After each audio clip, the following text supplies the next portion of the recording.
क्षेत्र चोंडी हे मराठी संस्कृतीचं माहेरघर आहे. गेली 300 वर्ष हे मंदिर जागृत देवस्थानासारखं महाराष्ट्र धर्माच्या पाठीशी उभं आहे. खरं म्हणजे चोंडीच्या पवित्र आणि मंगल भूमीला देखील आपण सगळे वंदन करायला आलेलो आहे. आणि खऱ्या अर्थाने राजमाता पुण्यश्लोक अहिल्यादेवी साऱ्या प्रजेची आई होती. आणि श्री क्षेत्र चोंडी हा आदिमायेचा पदर आहे असं म्हटलं तर वावगं ठरणार नाही. ही आपल्या मातेची जन्मभूमी आहे. महाराष्ट्राचा अभिमान म्हणजे अहिल्यादेवी, हिंदुत्वाचा हुंकार म्हणजे अहिल्यादेवी, लोकशाहीचा आविष्कार म्हणजे अहिल्यादेवी, शौर्याची तळपती शमशेर म्हणजे अहिल्यादेवी, सत्याचा मंत्र आणि विकासाचे तंत्र म्हणजे अहिल्यादेवी. आणि आज याच मातीची त्रिशताब्दी जयंती आपण उत्सव या ठिकाणी साजरा करतोय. हे आपल्या सर्वांचं भाग्य आहे. आणि महाराष्ट्रात कल्याणकारी राजवटीची 2 आदर्श विश्वाला दिली. पहिलं स्वराज्याचं देणं देणारे छत्रपती शिवाजी महाराज आणि दुसरं राजमाता पुण्यश्लोक अहिल्यादेवी होळकर. शिवरायांनी स्वराज्याची ज्योत पेटवली, हिंदवी स्वराज्य वाढवलं. पुण्यश्लोक अहिल्यादेवींनी आपल्या कार्याच्या माध्यमातून हिंदवी स्वराज्याचा विस्तार संपूर्ण देशभर केला. आणि त्या भूमीत आज आपण उपस्थित आहोत. कल्याणकारी राज्य सुराज्य म्हणजे काय हे पुण्यश्लोक अहिल्यादेवींनी 29 वर्षाच्या आदर्श राज्य कारभाराच्या माध्यमातून दुनियाला, देशाला, जगाला दाखवून दिलं. अहिल्यादेवीने अखंड भारतात आपल्या कार्याचा ठसा उमटवला. सरकारी खजिना हा सामान्य प्रजेसाठी आहे, ही शिकवण अहिल्यादेवीने या जगाला दिली. आणि म्हणून राजमाता अहिल्यादेवीने देवळं बांधली, पानपोया बांधल्या, वाटसरांसाठी सराया बांधल्या, जागा मिळेल तिथं महाल बांधले नाहीत, पण सर्वसामान्य माणसाच्या विकासाचं काम केलं. नुसते घाट बांधून त्या थांबल्या नाहीत. महाराष्ट्र संस्कृतीचा घाट त्यांनी बांधून काढला. त्याचे उपकार आजन्म आपल्याला विसरता येणार नाहीत. आणि म्हणून अहिल्यादेवींनी देखील धर्म रक्षणासाठी, समाज रक्षणासाठी उभं आयुष्य वेचलं. अहिल्यादेवी या समाज सुधारक होत्या. त्यांनी धर्माधर्मातील रूढी परंपरा, आंधळेपणाचा कधी स्वीकार केला नाही. त्यांनी एकच धर्म पाळला, तो म्हणजे माणुसकीचा, मानवतेचा, कल्याणाचा. आणि म्हणून महिलांनी घरात बसून न राहता कर्तृत्व गाजवावं म्हणून अहिल्यादेवींनी शेकडो माता भगिनींना स्वतःच्या पायावर उभं करण्याचं काम केलं. अहिल्यादेवीने महिलांसाठी शस्त्र शिक्षण सुरू केलं. त्यांच्या सैन्यात देखील महिलांची सैनिकी तुकडी होती. त्या काळात किती त्या पुढे होत्या, त्यांचे विचार आणि दूरदृष्टी किती होती हे यावरून आपण पाहतोय. बांधवांनो आणि भगिनीनो, भारतीय सैन्य दलाच्या इतिहासात प्रथमच NDA मध्ये 17 महिला छात्र पदवीधर झाल्याचे वृत्त कालच आपण वाचलं आणि कालच आपण पाहिलं. त्याचबरोबर 239 दिवसांच्या विश्व प्रदक्षिणेनंतर महिला नौदल अधिकारी परवा आपल्या भारतात परतल्या. हे शिक्षण, हे काय दूरदृष्टी, ही अहिल्यादेवींच्या मुळेच, प्रेरणेमुळेच, ऊर्जेमुळेच मिळालेली आहे. नारी शक्तीचा, कर्तृत्व भरारीचा आपल्या सर्वांना अभिमान आहे. 1754 साली कुंभेरीच्या वेड्यात अहिल्यादेवींच्या पतींना वीर मरण आलं. अहिल्यादेवी सती जाण्यास निघाल्या तेव्हा सासरे मल्हाररावांनी त्यांना रोखलं. ते म्हणाले, पत्नी धर्मापेक्षा प्रजा धर्म मोठा आहे. आता तूच या प्रजेची आई होऊ शकते असे मल्हाररावांनी सांगितल्यानंतर अहिल्यादेवीने ती जबाबदारी स्वीकारली. आणि पुढे इतिहास तुम्हाला सगळा माहित आहे. आज समाजात सुनांवर अत्याचाराच्या घटना घडताना दिसतात. त्या लेकी सुनांना माझं एवढंच सांगणं आहे, एवढीच विनंती आहे, तुम्ही शूर, अहिल्या देवींच्या लेकी आहात. अन्यायाविरुद्ध नेटानं उभं राहायची शिकवण तुम्हाला अहिल्या देवींनी दिलेली आहे. आणि म्हणून फुटकळ लोकांसाठी आपला जीव द्यावा एवढा तुमचा जीव स्वस्त नाही. आणि म्हणून सुनांचा छळ करणारी ही निर्गुण वृत्ती समाजामध्ये ठेचून काढलीच पाहिजे. ही खऱ्या अर्थाने अहिल्या देवींना श्रद्धांजली ठरेल. आपण लेक लाडकी म्हणतो, लाडकी बहीण म्हणतो, तशीच सूनही आपली लाडकी मानली पाहिजे. कारण ती देखील कुणाची तरी मुलगी आहे, ती देखील कुणाची तरी बहीण आहे. याचा प्रत्येकाने विचार करण्याची आवश्यकता आहे. आणि म्हणून अहिल्या देवीने न्याय निवाडा करताना पुत्र प्रेम किंवा कोणतेही नाते संबंध आडवे येऊ दिले नाहीत. वासराचा रथाखाली मृत्यू झाला म्हणून आपल्या मुलालाही मृत्यूदंड द्यायला निघालेल्या त्या निष्पक्ष आणि न्यायप्रिय राजमाता होत्या. आणि म्हणून राज्यातील दरोडेखोरांचा बंदोबस्त करणाऱ्या यशवंत फणसे या बहादुरासोबत स्वतःच्या एकुलत्या एक मुलीचा आंतरजातीय विवाह लावून जाती भेदाला गाडून टाकण्याचं, तडा देण्याचं काम अहिल्या देवींनी केलं. त्यामुळेच त्याने जन्म घेतलेल्या या मातीचं आपल्यावर फार मोठं ऋण आहे. ते कधीच आपल्याला फेडता येणार नाही. आज अनेक त्यांच्या नावानं आपण अनेक मुख्यमंत्री महोदय इथं आहेत, अनेक योजना आपण केल्या. महिला बचत गट असेल, स्टार्टअप असेल, आणि त्याचं प्रत्येक ठिकाणी कौतुक होतंय. खऱ्या अर्थाने या यशाचा पाया पुण्यश्लोक अहिल्या देवींनी घातलाय. प्रजेसाठी रोजगार निर्माण करणारी दूरदृष्टी अहिल्या देवींकडे होती. रस्ते, महारस्ते बांधल्यामुळे पर्यटनाला चालना मिळेल हे त्या काळी हेरणाऱ्या, दूरदृष्टी ठेवणाऱ्या अहिल्या देवी होत्या. त्यांनी विहिरी, तलाव, कुंड, घाट बांधले, रस्ते, पूल निर्माण केले. उद्योगधंद्याने त्याच्या विकासाला प्राधान्य दिलं. दिव्यांग आणि अनाथ असहाय्य लोकांचं पुनर्वसन त्यांनी केलं. गोर गरिबांसाठी अन्न छत्र चालवली, धर्मशाळा बांधल्या. पिकांचं नुकसान झाल्यास नुकसान भरपाई आणि सारा माफी देण्याचं अहिल्या देवींचं त्या काळातलं धोरण आज महायुती सरकार देखील राबवती आहे. याच आदर्श त्यांचा डोळ्यासमोर ठेवून आम्ही काम करतोय. प्रजेवर जास्त करांचा बोजा न लादता राज्याचा कोश समृद्ध केला. अहिल्या देवींचे आपले अनंत उपकार आहेत. या उपकारातून पुन्हा एकदा मी सांगतो, कधीच उतराई होऊ शकणार नाही. आता मगाशी रामभाऊ आणि आपल्या गोपीचंद यांनी सांगितलं की मी तेव्हा मुख्यमंत्री होतो, देवेंद्रजी उपमुख्यमंत्री, अजितदादा उपमुख्यमंत्री, आम्ही टीम होती आमची. आज देवेंद्रजी मुख्यमंत्री, आमची टीम. तसंच काम आम्ही करतोय. आणि त्यावेळेस हिंदू हृदय सम्राट बाळासाहेबांची आठवण केली की त्यांनी औरंगाबादचं संभाजीनगर करून टाका. आणि आम्हाला अभिमान आहे, महायुतीच्या काळात औरंगाबादचं संभाजीनगर झालं, उस्मानाबादचं धाराशिव झालं. आणि याच व्यासपीठावर इथंच मागणी झाली.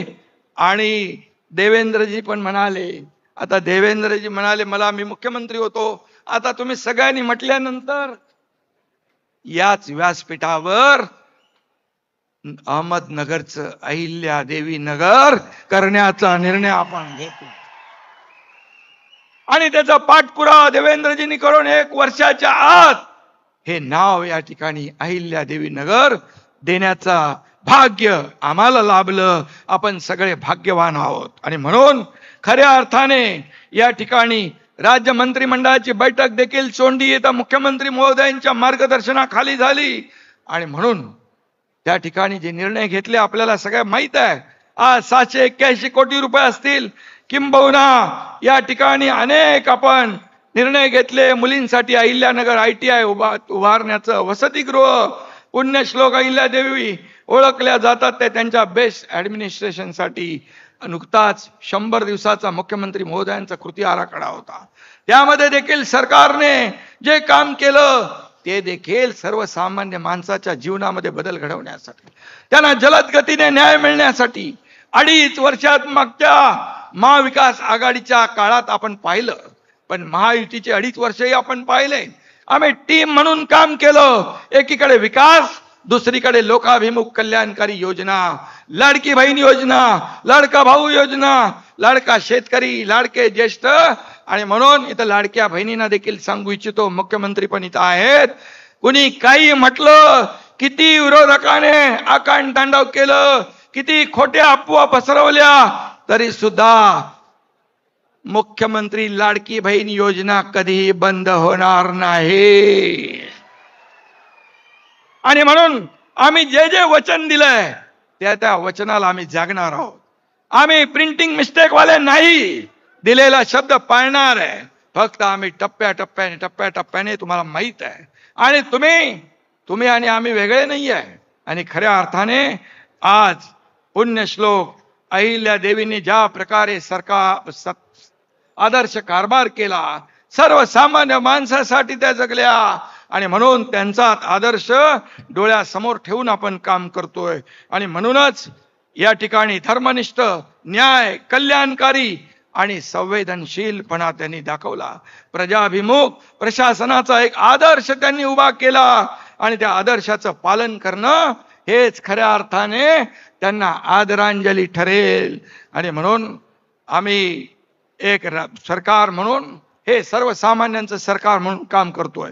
आणि म्हणूनच आपल्या या चोंडी भागातल्या सर्वांचं, आता कोणाची मी नावं घेत नाही, परंतु तुम्ही जे जे काही मागितलं ते सगळं देण्याचं काम महायुती सरकारने केलंय.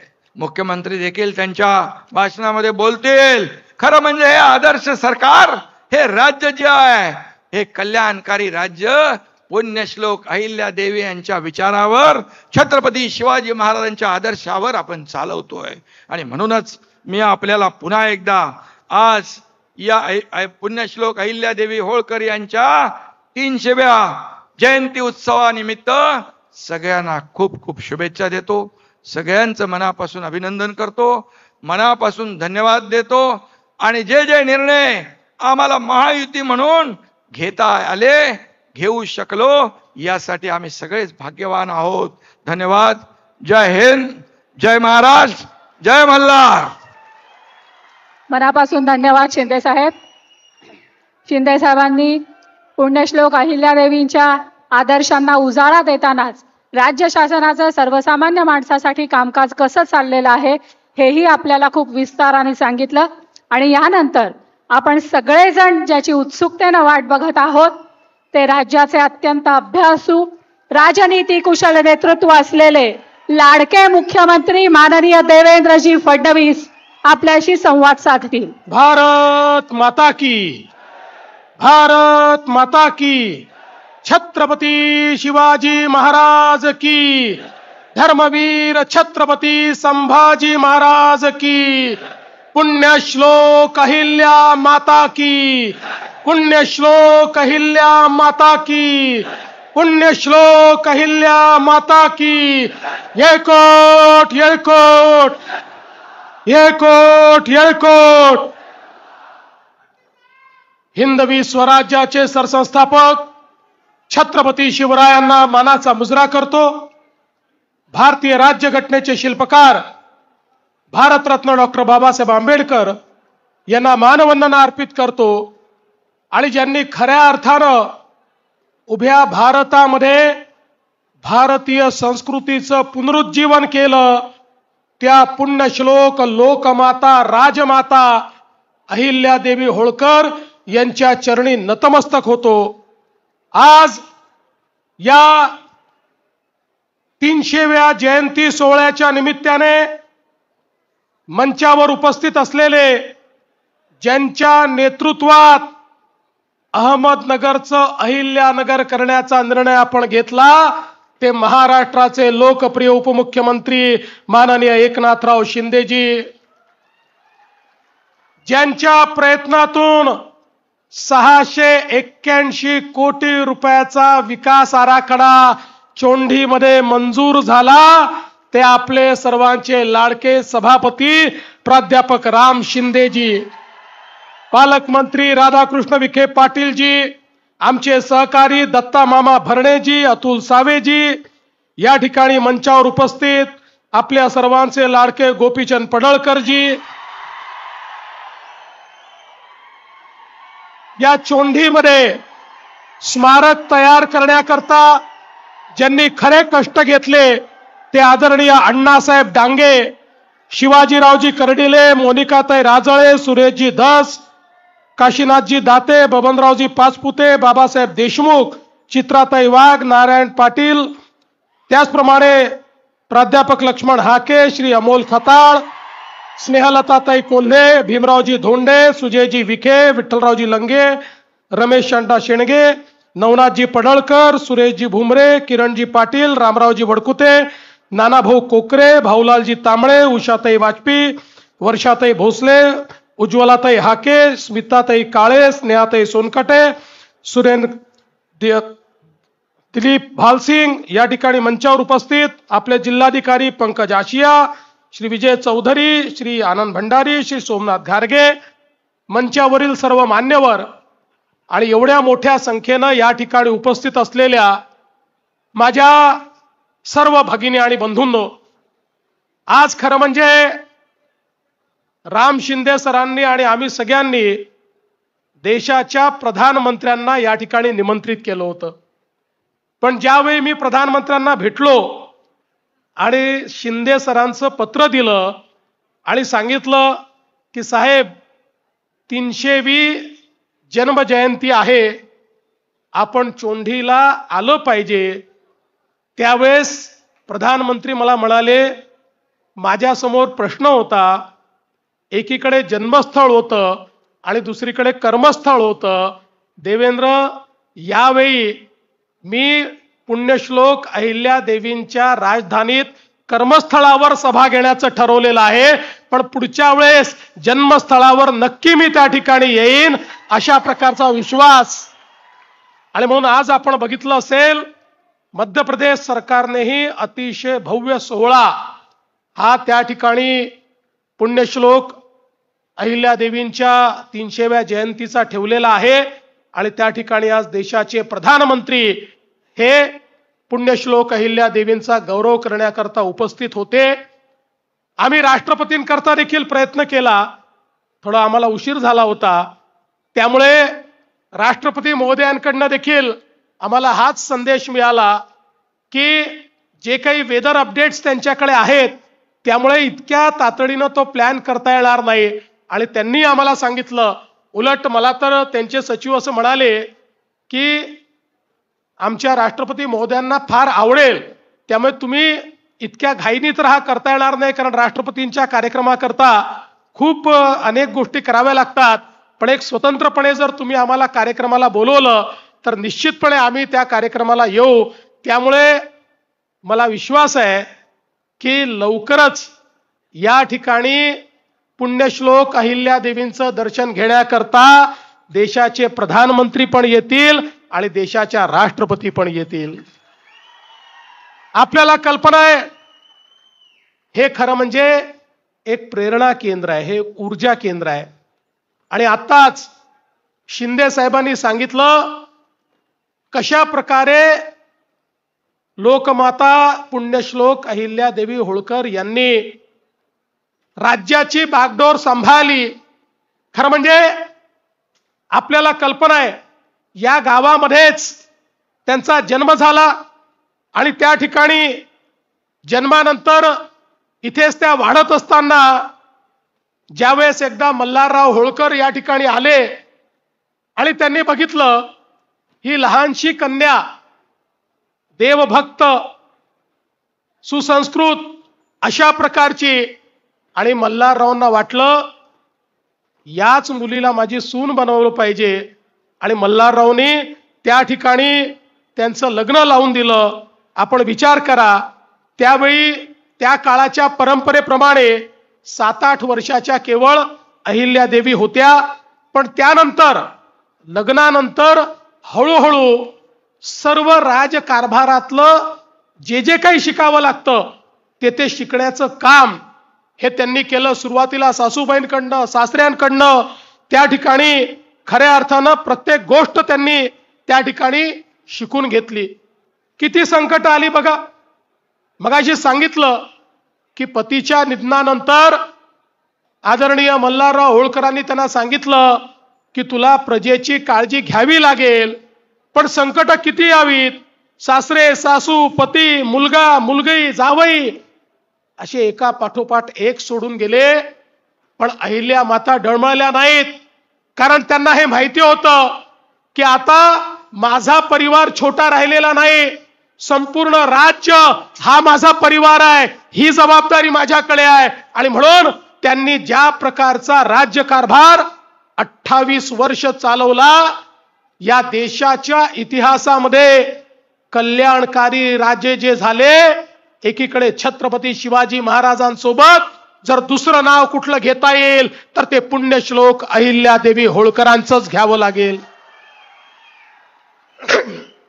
आपण विचार करा, तो काळ असा होता की जगातल्या आक्रांत्यांनी भारताला लुटण्याकरता भारतावर आक्रमण केली आणि जगातल्या या आक्रांत्यांना माहिती होतं भारताची ताकद ही भारताच्या अध्यात्मात आहे, भारताची ताकद ही भारतीयांच्या भाविकतेत आहे, भारताची ताकद इथल्या मंदिरांमध्ये इथल्या घाटांमध्ये या ठिकाणी त्यांना जी ऊर्जा मिळते त्या सर्व प्रेरणा स्त्रोतांमध्ये आहे. हा भाविक या ठिकाणचा भारतीय नागरिक याच्या भावनेला जर आपण ठेस पोचवली तर आपण भारताला गुलाम करू शकू. आणि म्हणून या सगळ्या आक्रंत्यांनी कुठे काशीचं मंदिर तोड, कुठे अयोध्येचं मंदिर तोड, कुठे कृष्णाची जन्मभूमी तोड, एकापेक्षा एक सगळे आमचे ज्योतिर्लिंग भंग करण्याचं काम आणि आमचं तेज तप भंग करण्याचं काम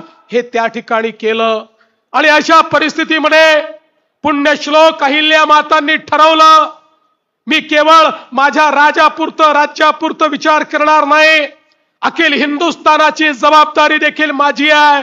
देव देश आणि धर्माकरता जे हिंदवी स्वराज्य छत्रपती शिवाजी महाराजांनी तयार केलं त्यातल्या देव देश आणि धर्माची आता जबाबदारी माझ्यावर देखील आलेली आहे. आणि म्हणून पुण्यश्लोक अहिल्यादेवींनी केदारनाथ पासनं वाराणसी पर्यंत आणि सोमेश्वर पासनं रामेश्वरापर्यंत आपली सगळी मंदिरं त्या ठिकाणी बांधून काढली, घाट बांधून काढले आणि त्या परकीय आक्रमकांना सांगितलं, अरे तुम्ही किती आक्रमण केलं तरी आमचा देव देश आणि धर्म तुम्ही मिटवू शकणार नाही.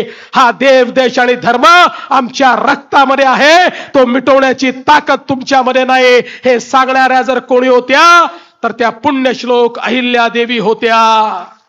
बंधू भगिनींनो, औरंगजेबानं त्या ठिकाणी तोडलेलं सोमनाथचं मंदिर कुठल्याही राजाची हिम्मत झाली नाही की या ठिकाणी जाऊन त्या मंदिराचा मी पुनर्निर्माण करेल. अशा प्रकारची मोगली दहशत औरंगजेबाच्या काळात आणि त्याच्या नंतर देखील होती. पण ही दहशत न जुमानता त्या ठिकाणी जाऊन ती जागा त्या ठिकाणी मिळवून आणि मंदिर बांधलं. पण मंदिर बांधताना थोडं बाजूला बांधलं, कारण त्यांना हे दाखवायचं होतं आपल्या सगळ्या भारतीयांना की अरे आता तरी शिका, आता तरी एकत्रित व्हा, तुमची मानकं या ठिकाणी तोडली जात आहेत. आणि म्हणून त्या ठिकाणी ते जे अवशेष होते ते अवशेष जाणीवपूर्वक त्यांनी कायम ठेवले, कारण पुण्यश्लोक अहिल्या मातांना माहिती होतं की जोपर्यंत आमचा भारतीय आमचा हिंदू हे अवशेष पाहणार नाही तोपर्यंत तो पेटून उठणार नाही. आणि तो जर पेटून उठणार नाही तर अशीच त्याची मंदिरं तोडली जातील. आणि त्याच भावनेनं त्यांनी ते मंदिर तयार केलं. आणि ही गोष्ट देखील खरी आहे की आज अहिल्या मातांना अपेक्षित अशा प्रकारचा त्या मंदिराचा विकास या ठिकाणी खऱ्या अर्थानं मोठ्या प्रमाणात झालेला आपल्याला पाहायला मिळतो. ज्या प्रकारे विश्वनाथाचं मंदिर, विश्वनाथाच्या मंदिराचा मोठ्या प्रमाणात विकास झालेला आपल्याला पाहायला मिळतो. आणि त्या विश्वनाथाच्या मंदिराच्या प्रांगणात गेल्यानंतर आज ज्यावेळी आम्ही अहिल्या मातांचा पुतळा त्या ठिकाणी पाहतो, एकीकडे काशी विश्वनाथ आहेत आणि दुसरीकडे अहिल्या माता आहेत, आमचं सगळ्यांचं ऊर भरून येतं की माझ्या महाराष्ट्राची एक कन्या, या कन्येनं आमच्या धर्माला त्या ठिकाणी आमचा महाराष्ट्र धर्म आमचा हिंदू धर्म हा जागृत ठेवण्याचं काम आणि तो जिवंत ठेवण्याचं काम त्यांनी केलं. अहिल्या मातांचं वाक्य फार सुंदर होतं. त्या म्हणायच्या राष्ट्रभावना आणि धर्मभावना या दोन्ही जागृत ठेवल्या पाहिजे. आणि त्या असं म्हणायच्या, स्नान करने से शरीर शुद्ध होता है, ध्यान करने से मन शुद्ध होता है और दान करने से धन शुद्ध होता है. आपल्याला आश्चर्य वाटेल, देशभरामध्ये एवढ्या मोठ्या प्रमाणात दान पुण्य त्यांनी केलं. घाट बांधले, मंदिरं बांधले, बावड्या बांधल्या, तलाव बांधली, पण यातला एकही पैसा पुण्यश्लोक अहिल्या मातांनी त्यांच्या राज्याच्या तिजोरीतनं खर्च केला नाही. त्यांचे जे स्वतःचे पैसे होते त्या पैशातनं त्यांनी हे सगळं बांधकाम केलं. एकही पैसा त्यांनी राज्यातला घेतला नाही. आपण माहेश्वरला जर जाऊन बघितलं, आपल्या लक्षात येईल पुण्यश्लोक का म्हणतो. जसं छत्रपती शिवाजी महाराजांना त्या ठिकाणी आपण बघितलं श्रीमंत योगी म्हटलेलं आहे, कारण सगळी श्रीमंती असताना योग्यासारखे राहिलेले छत्रपती आपण बघितले. तशाच पुण्यश्लोक अहिल्या माता एवढी मोठी श्रीमंती होती, एवढं मोठं राज्य होतं, अतिशय समृद्ध अशा प्रकारचं राज्य होतं. त्या राज्यामध्ये पैशाचा देखील ओघ होता. पण अहिल्या माता कुठे राहत होत्या आपण जर बघितलं, एका छोट्याशा खोलीमध्ये राहत होत्या. एक छोटंसं देवघर होतं, त्यांची काही भांडी कुंडी होती, त्यांची स्वतःची काही वस्त्र होती. आपल्या स्वतः करता त्यांनी कधीही धनाचा वापर केला नाही. आणि म्हणून त्या पुण्यश्लोक झाल्या आणि म्हणूनच त्या लोकमाता देखील झाल्या. कारण आपल्या प्रजेला त्यांनी खऱ्या अर्थानं मुलासारखं वागवलं. काशीचा मनकर्णिका घाट असेल, विश्वेश्वर असेल, मथुरेत धर्मशाळा असेल, जगन्नाथ मंदिरात पूजेची जागा असेल, गयेतील विष्णू मंदिर असेल, अयोध्येतील राम मंदिर असेल, जेजुरी, पंढरपूर, नाशिक, आपण म्हणाल तिथे अहिल्या मातांनी निर्माण केलेलं वैभव हे आपल्याला या ठिकाणी पाहायला मिळतं. आणि प्रजेची काळजी घेणं काय असतं आपल्याला माहिती आहे. माळव्याच्या घाटामध्ये त्या ठिकाणी लुटारू आणि दरोडेखोर मोठ्या प्रमाणात लोकांना लुटायचे, त्यांचा बंदोबस्त होत नव्हता. या लोकमातेनी, राजमातेनी घोषणा केली, जो या दरोडेखोरांचा बंदोबस्त करेल त्याला माझी मुलगी मी त्या ठिकाणी आपली पत्नी म्हणून देईल, माझ्या मुलीशी त्याचं मी लग्न लावून देईल. आणि मग आपल्याला माहिती आहे की यशवंतराव फणसेंनी त्या ठिकाणी तो नायनाट केला. पण एक लोकमाता कशी असते, राजमाता कशी असते, त्यांनी हा विचार केला नाही. स्वतःच्या मुलीचा हात त्या ठिकाणी समोर ठेवून आणि संपूर्ण माळव्याला दरोडेखोरांपासून मुक्त करण्याचं काम हे लोकमातांनी त्या ठिकाणी केलं. खरं म्हणजे आपल्याला माहिती आहे की जी राजधानी त्यांनी तयार केली माहेश्वरवर नर्मदेच्या तीरी, ही केवळ साधी राजधानी नव्हती. त्या राजधानीमध्ये जगभरातले, देशभरातले वेगवेगळे विद्वान त्यांनी बोलवले. त्या ठिकाणी विणकर, सोनार, वेगवेगळं काम करणारे बोलवले आणि त्यांच्या माध्यमातून मोठ्या प्रमाणात तिथल्या लोकांना प्रशिक्षित केलं, महिलांना प्रशिक्षित केलं. त्यांच्या माध्यमातून सुंदर वस्त्र तयार व्हायला लागली. एक वेळ अशी आली, माहेश्वरी वस्त्र उभ्या हिंदुस्थानातल्या कुठल्याही राजाला वस्त्र कुठले घालायचे अशा प्रकारचा विचार जेव्हा यायचा त्यावेळेस माहेश्वरवरनं वस्त्र मागवली जायची. अशा प्रकारची माहेश्वरी वस्त्र त्यांनी तयार केली आणि त्यामुळे तिथला गोर गरीब समृद्ध झाला. मोठा कलावंत त्या ठिकाणी तयार झाला. एक मोठी अर्थव्यवस्था तयार झाली आणि त्या किती मुत्सद्दी होत्या. त्यांनी आयात निर्याती करता वेगवेगळ्या राज्यांसोबत वकील नेमले आणि त्या वकिलांच्या माध्यमातून हा व्यापार त्या ठिकाणी चालत होता. आणि हे सगळं करत असताना मगाशी शिंदे साहेबांनी उल्लेख केला, राज्य हे सुरक्षित राहिलं पाहिजे. सुरक्षित राज्य राहण्याकरता त्यांनी शस्त्रांची आयात केली नाही. जसं आपण बघितलं की आता नुकताच पाकिस्तान सोबत आपलं युद्ध झालं. आपल्या भारतात बनलेल्या ब्रह्मोसनी पाकिस्तानची तळ उद्ध्वस्त केलेली आपण बघितली. तसंच अहिल्या देवींनी देखील शस्त्रांचा कारखाना आपल्या राज्यात सुरू केला आणि इतक्या वेगवेगळ्या प्रकारच्या तोफा तयार केल्या की त्यांचं युद्ध कौशल्य आणि युद्ध सज्जता बघितल्यानंतर त्यांच्यावर कोणी हल्ला करण्याचाच विचार करणार नाही, अशा प्रकारची युद्ध सज्जता त्या ठिकाणी त्यांनी तयार केली. आणि एवढंच नाही तर ऑपरेशन सिंदूरच्या वेळी आपण बघितलं, आपल्या 2 लष्करातल्या भगिनी या आपल्याला त्या ठिकाणी ब्रीफिंग करायच्या, आपलं हूर त्या ठिकाणी अभिमानानं भरून टाकायचं. पण त्या काळामध्ये आपण विचार करा तो कसा काळ होता. त्या काळामध्ये अहिल्यादेवींनी घोषणा केली, माझ्याकडे पूर्ण एक तुकडी ही केवळ महिला सैनिकांची असेल आणि महिला सैनिकांना प्रशिक्षण देऊन महिलांची तुकडी तयार करणाऱ्या अहिल्यादेवी या पहिल्या राणी होत्या की ज्यांनी अशा प्रकारची तुकडी तयार करून दाखवली. आणि एवढंच नाही तर जी न्याय व्यवस्था त्यांनी उभी केली, कुठलंही राज्य चांगलं केव्हा म्हणता येईल ज्या राज्यामध्ये समता असते, समानता असते, न्यायासमोर सगळे सारखे असतात, न्यायासमोर कोणी मोठा नाही लहान नाही. छत्रपतींनी ही शिकवण दिली होती. अहिल्या मातांनी जी न्याय व्यवस्था उभी केली, आजचे जसे आपले कोर्ट आहेत तशा प्रकारचे निष्पक्ष कोर्ट हे अहिल्या मातांनी उभे केले. अहिल्या मातांच्या कोर्टामध्ये कोणाची जात पंथ धर्म पैसा पाहून त्या ठिकाणी न्याय होत नव्हता, तर कोणाच्या बाजूने न्याय आहे, कोण अन्यायग्रस्त आहे हे पाहून त्या ठिकाणी न्याय होत होता. आपण अनेकांचे ग्रंथ जर वाचले तर अनेक विशेषज्ञांनी लिहिलेलं आहे, अहिल्यादेवींनी तयार केलेली न्याय पद्धती, अहिल्यादेवींनी तयार केलेली कर पद्धती, अहिल्यादेवींनी तयार केलेली कृषी पद्धती ही सगळीच आदर्श होती. अशा प्रकारच्या आदर्श आमच्या अहिल्या माता होत्या.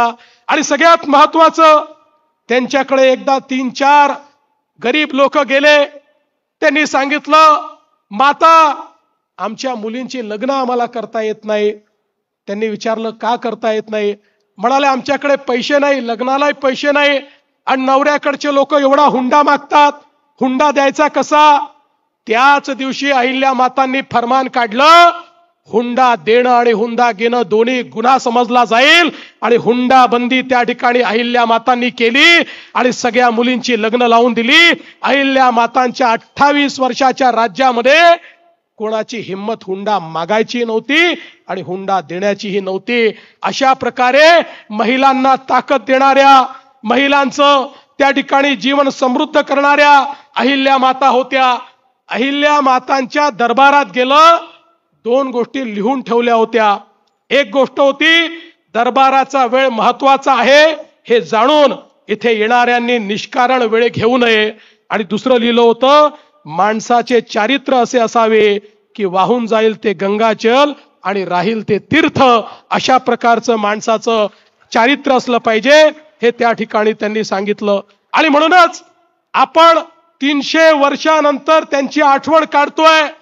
ही केवळ औपचारिकता नाहीये, 300 वर्षानंतरही त्यांनी केलेला राजकारभार, त्यांनी दिलेला विचार, त्यांनी केलेली कामं ही खऱ्या अर्थानं इतकी प्रेरणादायी आहेत, ती कालजयी आहेत, ती आजही सुसंगत आहेत. आणि आजच्याही राज्यकर्त्यांनी जर कोणाकडनं राज्य कसं करायचं शिकायचं असेल तर एकीकडे छत्रपती शिवराय आहेत आणि दुसरीकडे लोकमाता राजमाता पुण्यश्लोक अहिल्यादेवी आहेत. आणि म्हणून त्यांची आठवण काढण्याकरता या 300व्या जन्मजयंतीच्या निमित्ताने आपण एकत्रित आलो.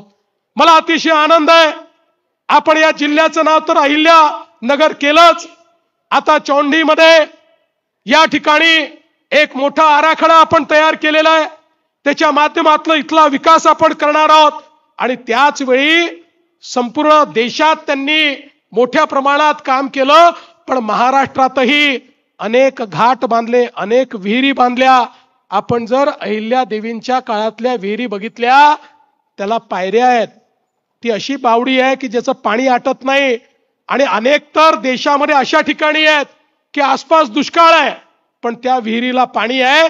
अशा प्रकारच्या पुण्यश्लोक अहिल्या मातेनी तयार केलेल्या विहिरी असतील, तलाव असतील, घाट असतील, याचं संवर्धन करण्याचा निर्णय आपण घेतला. आणि चांदवड असेल, त्र्यंबकेश्वर असेल, मल्हार गौतमेश्वर असेल, इथले जे तलाव आहेत त्याचं संवर्धन करण्याचा निर्णय आपण घेतला. आणि अहिल्या मातांच्या माध्यमातून या ठिकाणी आदिशक्ती अभियान हे आपण सुरू केलेलं आहे की ज्याच्या माध्यमातून निश्चितपणे आपण या ठिकाणी आमच्या महिलांना सक्षम करू. आणि हे करत असताना कधी कधी इतिहास फार क्रूर असतो.